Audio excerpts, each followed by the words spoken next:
Assalamualaikum warahmatullahi wabarakatuh. Sebelumnya perkenalkan, nama saya Fahrul Roji dengan NIM 05012011065 dari Prodi Pendidikan Guru Sekolah Dasar. Di sini saya akan menjelaskan tentang manajemen kelas untuk memenuhi syarat ataupun untuk mengejarkan UAS manajemen kelas. Langsung saja kita cekidot. Yang pertama, manajemen kelas. Manajemen kelas diartikan sebagai suatu upaya yang dilakukan oleh guru sebagai manajer kelas dalam mengolah siswa yang berada di dalam kelas, yang dilakukan untuk merancang ataupun mendesain sehingga mampu menciptakan sekaligus dapat mempertahankan suasana yang menyenangkan, menimbulkan motivasi siswa untuk selalu ikut aktif terlibat pada suatu proses pembelajaran. Pada suatu proses pembelajaran berlangsung di lingkungan kelas sehingga suasana kondusif seperti itu akan dapat membantu dalam menunjang keberhasilan program pengajaran yang telah direncanakan sebelumnya. Jadi manajemen kelas sendiri itu adalah diperkenankan untuk guru supaya pembelajaran di dalam kelas menjadi sangat menyenangkan bagi siswa maupun itu guru. Dan itu pentingnya manajemen kelas. Yang kedua, pendekatan manajemen kelas. Pendekatan yang dilakukan oleh seorang guru dalam manajemen kelas akan sangat dipengaruhi oleh pandangan guru tersebut terhadap tingkah laku siswa dan situasi kelas pada waktu seorang siswa melakukan penyimpangan. Keharmonisan hubungan guru dan siswa.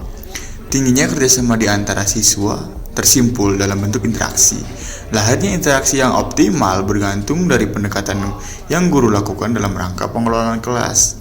Jadi memanage kelas sendiri itu mempermudah bagi seorang guru untuk melakukan pendekatan terhadap murid-murid yang ada, sehingga murid-murid yang ada itu terkesan lebih keatur ataupun terlihat bagaimana kita mengajar. Begitu kira-kira. Dan yang ketiga itu ada tujuan pendekatan manajemen kelas.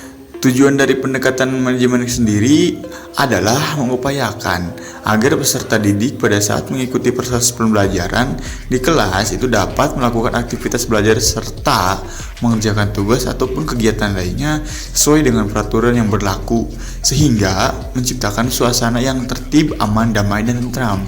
Dan juga selanjutnya, dengan adanya manajemen kelas dapat mengembangkan dan membangkitkan sikap siswa untuk bertanggung jawab atas segala perilaku yang ditunjukkan oleh siswa ketika proses pembelajaran berlangsung di kelas, sehingga apa yang akan menjadi tujuan pembelajaran itu dapat tercapai secara efektif dan efisien. Jadi tujuan untuk manajemen kelas sendiri itu adalah mempermudah kita sebagai guru untuk menuju ke tujuan apa yang akan kita ajarkan dan tujuan yang sudah kita rencanakan dalam EPS ataupun yang lainnya. Manajemen kelas juga itu membantu sistem tersebut. Nah, di sini ada yang namanya pendekatan dalam manajemen kelas. Yang pertama itu pendekatan otoriter, yang mana pendekatan otoriter itu adalah pengelolaan kelas bertujuan untuk mengontrol tingkah laku peserta didik sesuai yang dikehendaki oleh guru. Peran guru dalam pendekatan ini yaitu menciptakan dan mempertahankan kedisiplinan peserta didik. Jadi pendekatan otoriter itu seperti yang kita ketahui, otoriter. Dan yang kedua itu ada pendekatan intimidasi. Pendekatan intimidasi juga bermaksud untuk mengontrol tingkah laku peserta didik selama proses pembelajaran. Namun, perbedaannya pendekatan ini dilakukan dengan cara memberikan ancaman kepada peserta didik, misalnya melarang dengan ejekan, sindiran, dan memaksa. Biasanya pendekatan secara intimidasi ini dilakukan oleh guru-guru yang sudah mencapai umur lanjut usia, dan bahkan biasanya guru-guru yang menggunakan metode ini ataupun dengan pendekatan intimidasi itu sebenarnya kurang untuk waktu sekarang. Dan yang ketiga itu ada pendekatan permisif. Pendekatan permisif adalah pendekatan yang menekankan perlunya memaksimalkan kebebasan peserta didik, tema sentral. Dari pendekatan ini adalah apa, kapan, dan di mana juga guru hendaknya membiarkan peserta didik bertindak bebas sesuai dengan apa yang diinginkannya. Peranan guru adalah meningkatkan kebebasan peserta didik, sebab dengan itu akan membantu pertumbuhannya secara wajar. Campur tangan seorang guru hendaknya seminimal mungkin dan berperan sebagai pendorong mengembangkan potensi peserta didik secara penuh. Dan biasanya pendekatan permisif ini dilakukan oleh seorang dosen terhadap mahasiswanya. Seperti yang kita ketahui, biasanya dosen hanya melakukan pendekatan secara permisif dengan menyuruh ataupun dengan membentuk sebuah kelompok untuk peserta didik ataupun siswa melakukan presentasi, begitu kira-kira. Dan yang keempat itu adalah pendekatan instruksional. Pendekatan instruksional adalah pendekatan yang mendasarkan kependirian bahwa pengajaran yang dirancang dan dilaksanakan dengan cermat akan mencegah timbulnya sebagian besar manajerial kelas. Pendekatan ini itu berpendapat bahwa manajerial efektif adalah hasil perencanaan pengajaran yang bermutu. Dengan demikian, peranan guru adalah merencanakan dengan teliti pelajaran yang baik. Kegiatan belajar yang disesuaikan dengan kebutuhan dan kemampuan setiap peserta didik. Begitu. Itu namanya pendekatan instruksional. Dan yang kelima itu ada pendekatan pembelajaran, yang mana pendekatan ini didasarkan pada suatu tanggapan bahwa dalam suatu perencanaan dan pelaksanaan akan mencegah munculnya masalah tingkah laku anak didik dan memecahkan masalah itu bila tidak ada dan memecahkan masalah itu bila tidak bisa dicegah. Pendekatan ini menganjurkan tingkah laku guru dalam mengajar untuk mencegah dan menghentikan tingkah laku anak didik yang kurang baik. Peranan guru adalah perencanaan dan mengimplementasikan pelajaran yang baik. Itu pendekatan pembelajaran.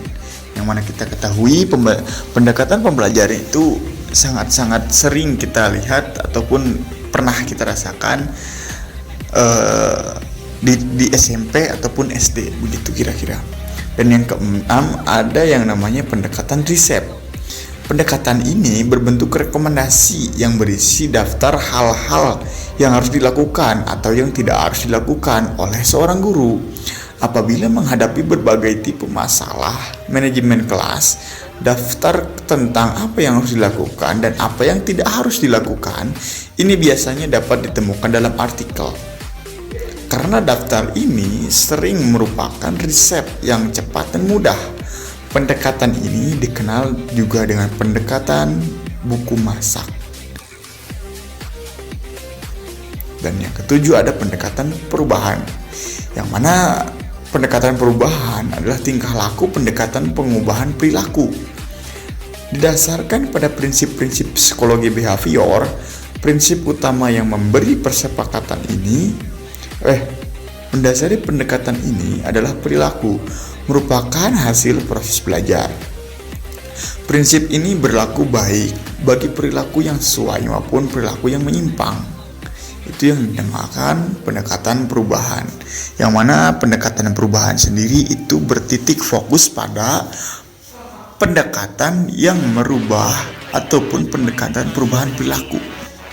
Dan yang kedelapan ada pendekatan sosio-emosional, yang mana pendekatan ini dibangun atas dasar bahwa pembelajaran efektif tergantung hubungan yang positif antara sama peserta didik maupun guru dengan peserta didik juga.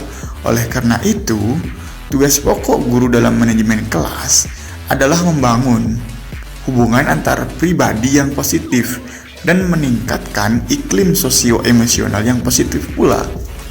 Jadi manajemen kelas yang satu ini lebih menekankan terhadap bagaimana kita bertindak laku, bagaimana kita berperilaku antar sama guru, antar sama siswa, ataupun antar guru dan siswa. Dan yang kesembilan ada pendekatan kelompok, yang mana pendekatan kelompok itu membutuhkan kemampuan guru dalam menciptakan momentum yang tepat yang dapat mendorong kelompok-kelompok di dalam kelas menjadi kelompok yang produktif. Dan di samping itu, pendekatan ini juga mengharuskan guru untuk mampu menjaga kondisi hubungan antar kelompok agar dapat selalu berjalan dengan baik. Dan yang ke-10 ada pendekatan elektis atau pluralistik.